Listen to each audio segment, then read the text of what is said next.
buenos días o buenas tardes, ¿no? Dependiendo de dónde estemos. Y bueno, ahora tenemos otra entrevista en Visionarias para el especial editorial que estamos haciendo con motivo del cáncer de mama que se celebra en octubre, ¿no? Un especial que vamos a publicar la primera semana de octubre. Y tenemos con nosotras una especialista española, una oncóloga, que es la que dirige la unidad de mamas del MD Anderson Cancer Center de Madrid, que además, cuando estaba viendo el logotipo, veo que tenéis cáncer tachado en rojo, ¿no? Y me llamó mucho la atención.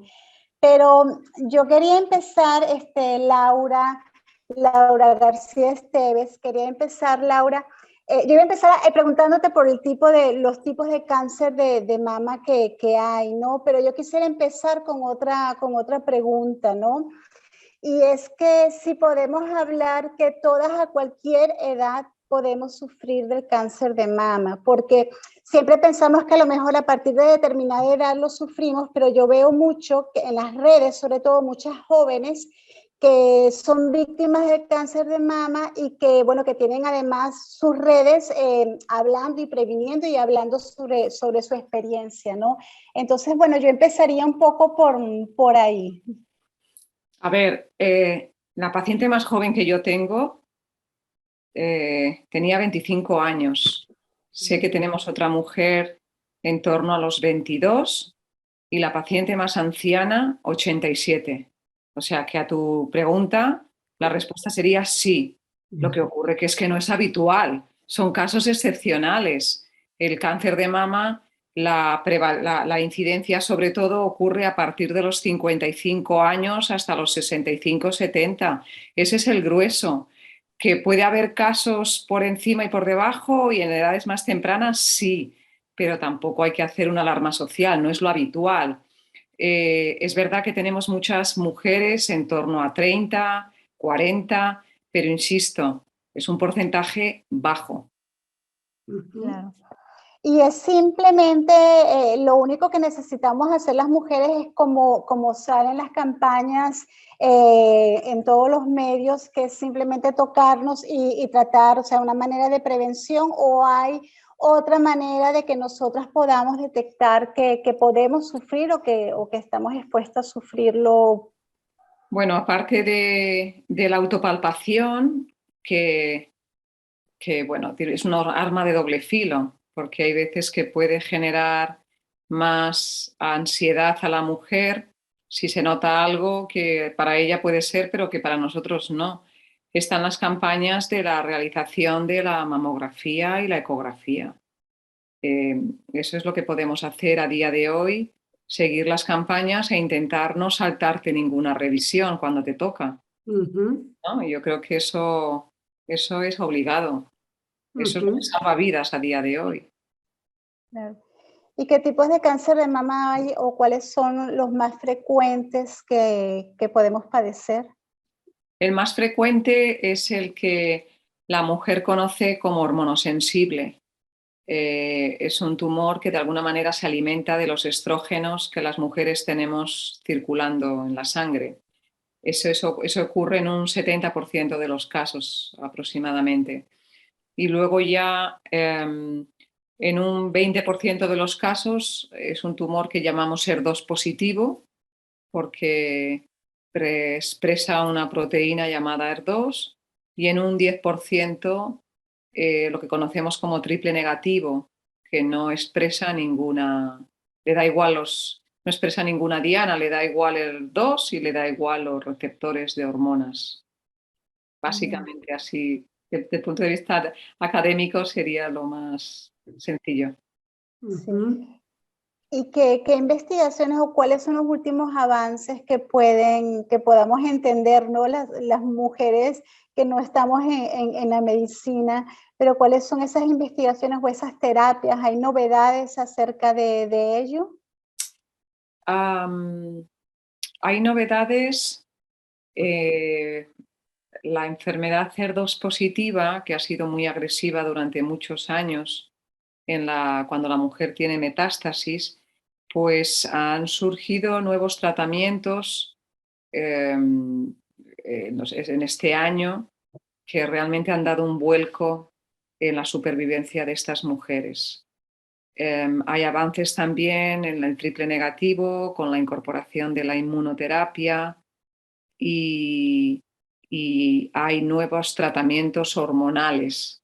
Es que es muy difícil explicar para el público general y que no se aburran y que lo entiendan, pero el mensaje sería que hay avances con la incorporación de nuevos fármacos. Lo que interesa es que estos fármacos puedan incorporarse rápidamente en el tratamiento del día a día. Ese es el principal bloqueo a día de hoy. Son fármacos muy caros y, y bueno, pues las agencias del medicamento tienen que agilizar la incorporación en los hospitales y en la práctica diaria. Claro, de repente en países a lo mejor como España, pues a lo mejor a nivel de políticas públicas, a nivel de sanidad, pues no sé, no tengo mucha idea, pero me imagino que tenemos más facilidades de llegar a esos medicamentos o esas nuevas terapias, cosa que a lo mejor no pasa en América Latina, donde la sanidad no funciona como debería funcionar y que todo debe ser completamente pago. De otra manera, pues no es como en España que tú te tienes que ir a hacer, te llaman para hacerte tus mamografías, te tienen determinado control, ¿no? Bueno, no estoy muy segura de que en España las cosas vayan muy rápidas o como deberían ir. No. Sí. Mm-mm. ¿Y qué políticas deberíamos tener para que fuera más rápido o fuera más efectivo? No lo sé, la verdad, porque eh, ha habido aprobaciones recientemente de fármacos que realmente han demostrado ser eficaces y a lo mejor puede tardarse hasta 1 año, 2 años en que puedan utilizarse. Ese tiempo es oro para una mujer con un cáncer de mama metastásico. Vamos, oro que se puede morir en ese tiempo. Entonces, no son tan rápidas como quisiéramos, lamentablemente. Yeah. Hablas de aprobar los medicamentos, el trámite de aprobar. Exacto, sí. Pero bueno, no sé, el panorama que se presenta a nivel económico mundial, no sé si va a ayudar todavía más en esto, pero bueno, hay que ser optimistas. Esto tiene que ir por un canal diferente. Claro, no debería ir atado No. a temas económicos o políticos, ¿no? Uh-huh. Debería ir de otra manera. Y tú estás inmersa en una investigación, según estuve leyendo, ¿no? Sobre el cáncer de mama y la obesidad. Me gustaría que nos hablaras un poco sobre ello. Bueno, es un tema, desde mi punto de vista, es fascinante, ¿no? Hay una relación muy directa entre la obesidad y muchas otras enfermedades. La obesidad es una enfermedad de por sí que genera mayores problemas a nivel cardiovascular, a nivel reumatológico, a nivel neurológico y además a nivel de cáncer. Y dentro del cáncer está muy íntimamente ligado sobre todo con el cáncer hormonal, con el cáncer de mama que se alimenta de estrógenos, el hormono sensible. La obesidad tiene un efecto complejo porque protege del cáncer de mama en la mujer premenopáusica, pero en cambio en la mujer posmenopáusica, que ya no tiene estrógenos, pues aumenta la probabilidad de tener un cáncer, ¿no? Eso no significa que tengamos que promover la obesidad durante nuestra vida, sino que lo que yo he dicho muchas veces, hay que mantener un normopeso y llegar sobre todo a la menopausia con el peso que te corresponde, porque si no, realmente aumenta hasta en un 30% la probabilidad de desarrollar un cáncer de mama, ¿no? Entonces, la obesidad es igual que el alcohol, se ha normalizado de tal manera a nivel de la sociedad que no nos damos cuenta de todo el problema que genera. De hecho, es la gran, con el permiso del COVID, es la gran pandemia del siglo XXI. Y realmente no hay campañas, desde mi punto de vista, de prevención. En Latinoamérica hay un problema enorme con la obesidad infantil y la obesidad en mujeres. A la larga, bueno, yo creo que cuesta, o sea, creo que para un sistema social, para un sistema sanitario de un país, merece la pena dedicar dinero en prevención y en que esta enfermedad no ocurra, porque va a derivar en una serie de problemas y de enfermedades que va a suponer un coste tremendo cuando la sociedad va envejeciendo y va cumpliendo años. Claro.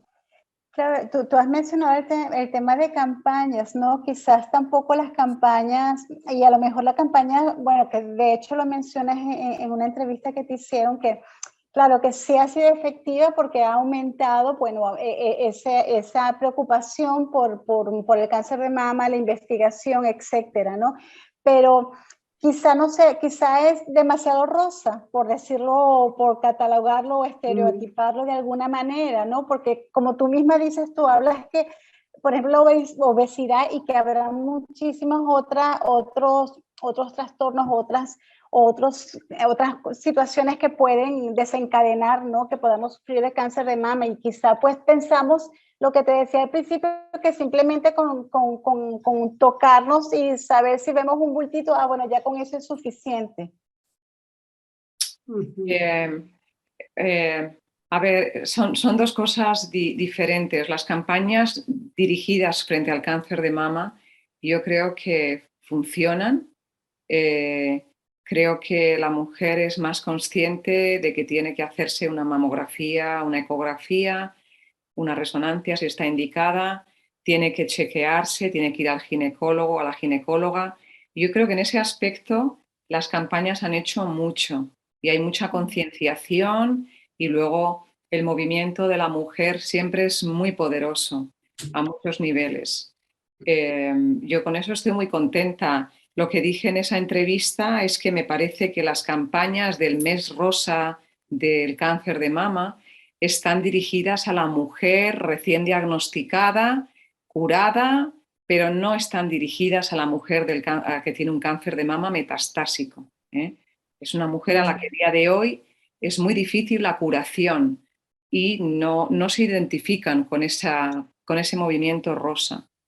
O sea que lo sigo corroborando lo que dije. Otra cosa. ¿Y cómo deberían ser, perdón, esas campañas entonces dirigidas a esas mujeres? Pues obviamente les hablará más del cáncer de mama metastásico. ¿Qué ocurre? Pues es menos favorecedor porque las mujeres se mueren y entonces eso no interesa decirlo. Es más triste, claro, hay más drama, pero precisamente ahí es donde tiene que haber también más investigación, también, porque la investigación también tiene que ir en la prevención y ahí es donde hay un agujero, donde fallan las campañas. No hay campañas, por lo menos yo no considero que en España haya una buena campaña para la prevención de la obesidad. No existe.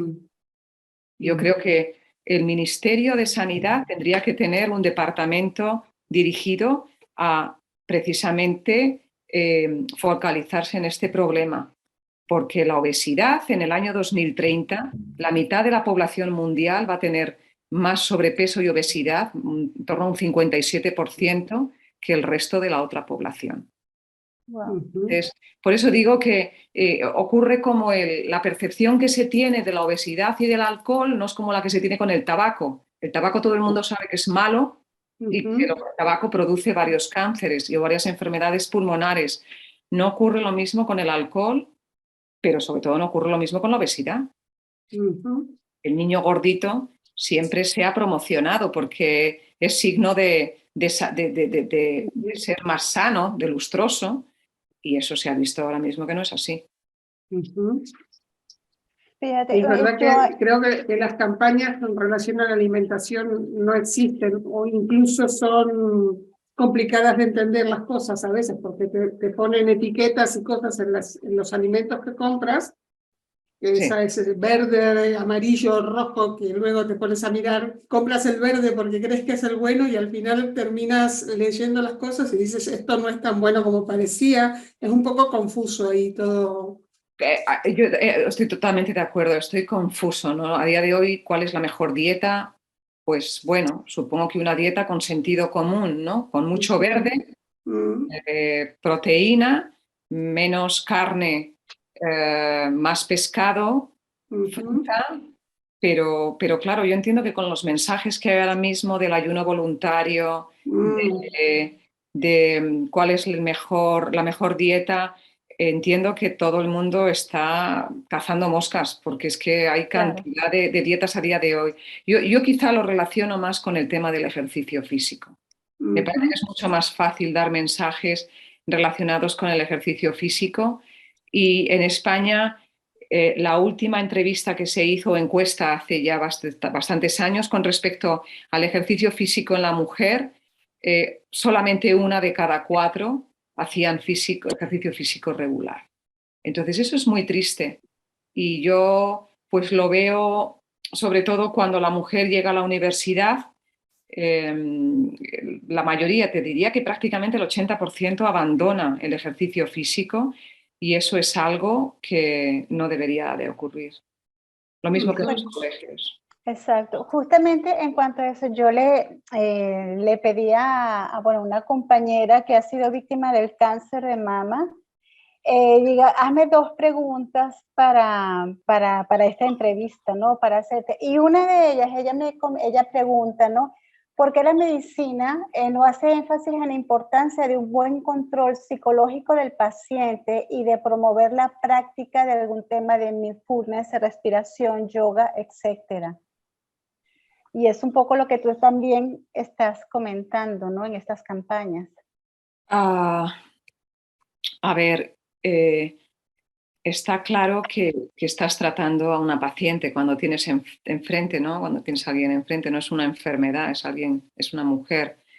Eh, Nosotros en la unidad intentamos no ser meramente prescriptores de quimioterapia, sino tratar de manera holística a la mujer y parchear todos esos problemas que se generan cuando se tiene un cáncer. Ahí incluye, obviamente, tu situación emocional, todo el cambio físico corporal que lleva, todas las secuelas. Entonces solemos contar con la ayuda de nuestra psicooncóloga, pero también es verdad que hay otras herramientas como es el mindfulness, como es el yoga. Mandamos mucho acupuntura. A mí es una medicina que me gusta, que creo que puede ayudar. Y luego intentamos promocionar mucho el deporte, sobre todo la que no ha hecho deporte en su vida, porque ayuda a la hora de recibir mejor la quimioterapia. Lamentablemente, después de un diagnóstico de cáncer de mama, el 80% de las mujeres ganan peso y eso es realmente algo negativo para su supervivencia, ¿no? Entonces sí que intentamos ayudarlas en muchos aspectos, no solamente en el mero aspecto de la enfermedad. ujú. Claro. Ella pregunta también, ella dice, la medicina mira el cuerpo por partes, pero si somos cuerpo humano completo, ¿acaso no se pueden determinar variables en comportamientos del cuerpo que puedan anticipar la propensión a un cáncer? Y dice, hay casos que transitan 2 y 3 cánceres en diferentes partes del cuerpo. Entonces ella pregunta si se estudia genéticamente la propensión a padecer el cáncer. Sí, claro, claro, sí. Es decir, que cuando hay una propensión a desarrollar varios cánceres, solemos mandar a la paciente a consejo genético para hacer un estudio y para saber si hay algún tipo de mutación que pudiera estar relacionada con la aparición de varios cánceres. Estábamos hablando de este caso cuando la propensión de sufrir varios cánceres, ¿no? Es el caso de esta chica que subió 3 tipos de cáncer, el segundo fue de mamas, ¿no? Mm. Bueno, y otra cosa que quería, bueno, estuve viendo, yo estuve revisando un poco en la red, ¿no? Y vi un proyecto que a mí, bueno, a mí me encantó, ¿no? Que es con Focus on Women, que me encanta lo que ellas hacen, ¿no? En el tema de viajes con sentido, ¿no? Y estás, bueno, y creo que estás en la Fundación Contigo, ¿no? Sí, También. sí. Y ahí hablas, ¿no? Que estás en un proyecto de investigación sobre el genoma humano en la etnia, ya va, que lo tengo, en la etnia Masái, para tratar Sí. de descubrir el vínculo entre el tipo de vida de estas mujeres y el cáncer de mama. Sí. Háblanos un poco de ese proyecto. Bueno, este es un proyecto que presentamos en la Fundación Contigo con el doctor Javier Cortés, que apoya, es una fundación dedicada a la investigación para cánceres en la mujer y precisamente primero por mi amor por África, porque yo siempre que puedo me escapo a África, y de estar en contacto con esta etnia. Es una etnia que, si habéis estado alguna vez en África, pues es difícil ver mujeres masáis gordas. Muy difícil porque ellas primero, como casi todas las mujeres en África, es el motor de la sociedad, ¿no? Son las que llevan prácticamente la familia, los trabajos, los niños. Y son mujeres que se levantan a horas muy tempranas, tienen que ir a encargarse de los niños, de ir a por agua. Es decir, que es difícil ver a una mujer masái gorda. Aparte de eso, tienen una alimentación bastante sana, no corrompida a día de hoy, y luego prácticamente el 100% tienen malaria. Entonces, la idea es, cuando tú haces los estudios de genoma humano, son estudios en el que las poblaciones minoritarias no están incluidas, ¿no? La idea es hacer un análisis del genoma humano de estas mujeres, pues de una manera para saber si hay alguna explicación del por qué las incidencias tan bajas de cáncer de mama que tienen. Es verdad que alguien me puede decir, ya, claro, pero son mujeres que tienen una expectativa de vida mucho más baja que la occidental. Incluso con esa expectativa tan baja, de 60, 65 años, cuando todas las veces que yo he estado en los dispensarios masáis y hablando con mi colega, el doctor Sankoh, prácticamente se podía contar con los dedos de una mano las mujeres que desarrollan un cáncer de mama. No sé, es un estudio de investigación, no tengo muy claro lo que vamos a encontrarnos, pero bueno, podéis también imaginar lo difícil que es, porque es un estudio que se ha aprobado, llevamos un año y medio intentando llevarlo a cabo. Se ha aprobado en Madrid, se ha aprobado en Nairobi. Ahora estoy pendiente de que se apruebe por una entidad que se llama Nacosti en Kenia y ver si podemos ir ahora en noviembre para allá.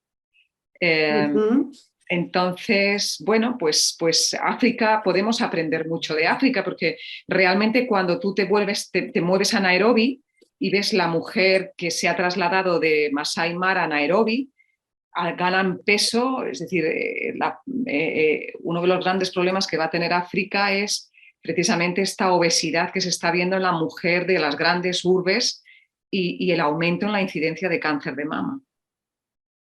¿Y cuándo O sea que tendrás ahí es como que es verdad que las mujeres masái son tan delgadas y tú relacionas la obesidad con el cáncer de mama y pareciera que este puede ser uno de los temas que puedas encontrar, corroborar, ratificar, no sé. Puede ser eso. También la alimentación, ¿no? Puede ser eso, puede ser también la malaria. La malaria provoca que tu sistema inmune, cambios en tu sistema inmune y no sabemos si eso puede de alguna manera influir. De hecho, hay en la población de color, en la población negra, hay veces que en la población africana hay mutaciones por el entorno en el que viven, por las infecciones que tienen y esas mutaciones hacen que sean más propensas o no a determinados cánceres, ¿no? Entonces, en fin, es un tema fascinante y bueno, a ver si en noviembre se puede ya por fin materializar que vayamos para allá. Claro. Desde el momento en que empieza un proyecto de investigación, ¿no? Como este, ¿cuánto tiempo más o menos tarda? Claro, depende de muchos factores, ¿no? Me imagino, ¿no? Pero en dar luz y poder dar unos resultados, por ejemplo, en el caso tuyo.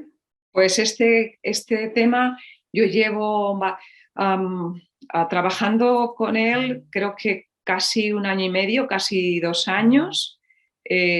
Si finalmente podemos ir en noviembre, hasta el año que viene no tendremos resultados, o sea que 2 años y medio, 3 años, más o menos. Yo creo que el tema de la obesidad y cáncer de mama empezamos a trabajar hace 3 años con pequeños estudios translacionales y el año pasado ya empezamos a publicar estudios y bueno, pues claro, se necesita financiación y la mayoría de las veces la financiación a veces viene por canales privados porque, Claro. bueno, quizá la financiación pública a veces es más difícil, ¿no? Tiene otros derroteros. Sí, o sea que tampoco debe ser muy fácil conseguir financiación, ¿no? No. No. En España no tanto. Quizá en Estados Unidos hay más mecenas o más fundaciones dedicadas a esto.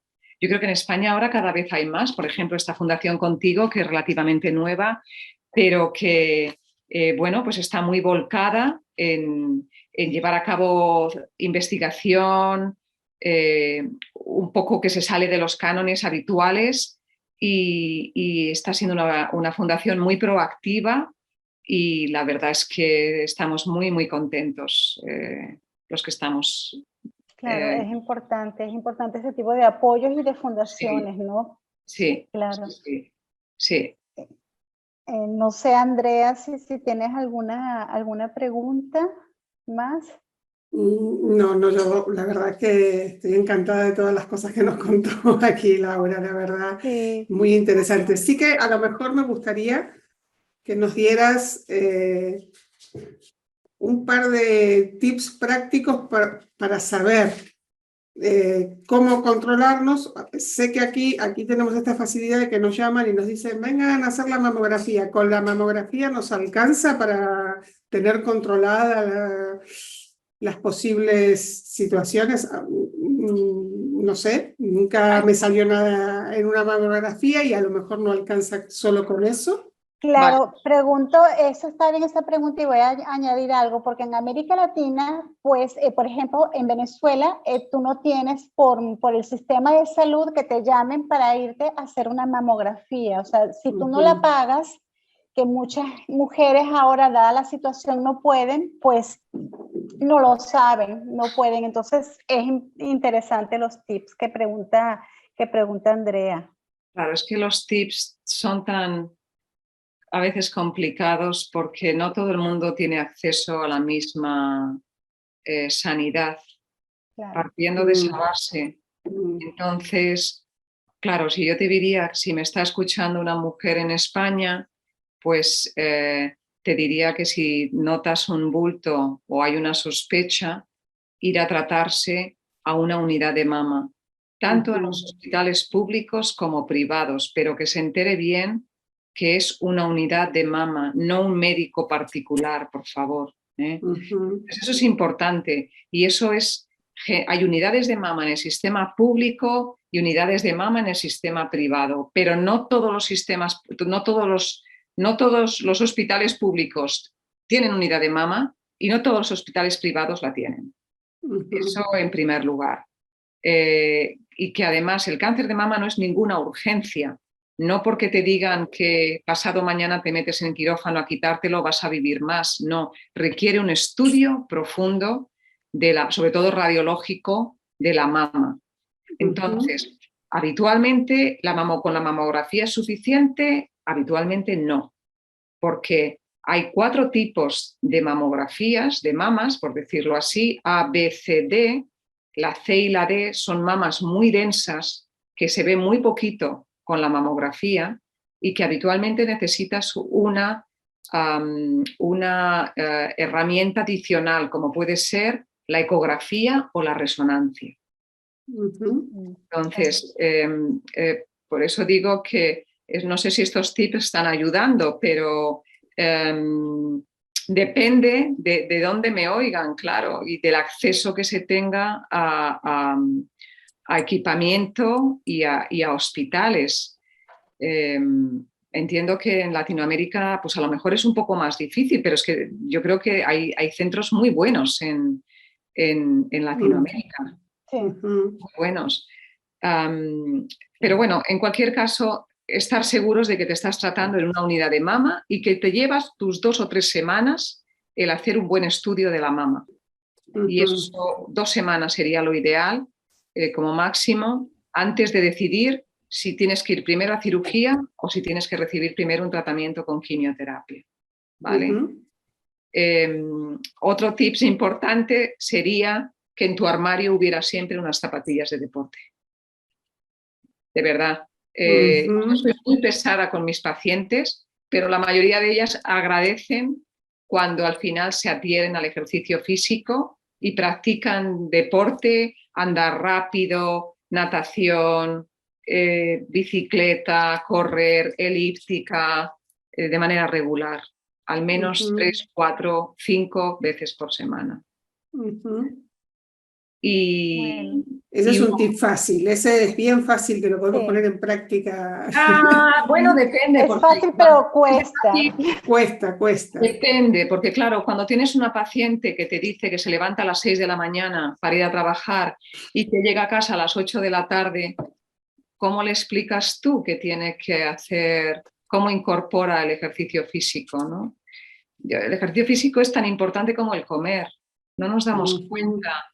Y porque activa una serie de vías a nivel celular que son muy buenas y que son protectoras de enfermedades o de procesos, ¿no?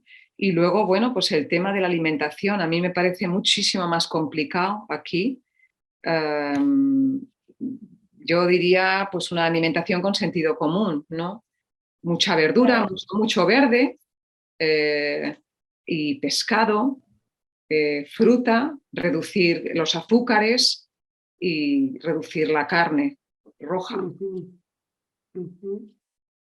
Bueno, pues son tips que debemos tener en nuestra nevera y en nuestro armario, ¿no?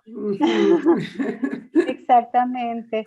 Oye, muchísimas gracias, Laura, de verdad. Y bueno, gracias por este tiempo y nada, que estamos completamente a la orden para poder divulgar cualquier tema o cualquier tema sobre tu investigación o sobre lo que se esté haciendo, los avances en cuanto al cáncer de mama. Pues gracias a vosotras, un placer y seguimos en contacto. Muchísimas gracias, Laura. Vale, gracias, que estés muy bien. Gracias.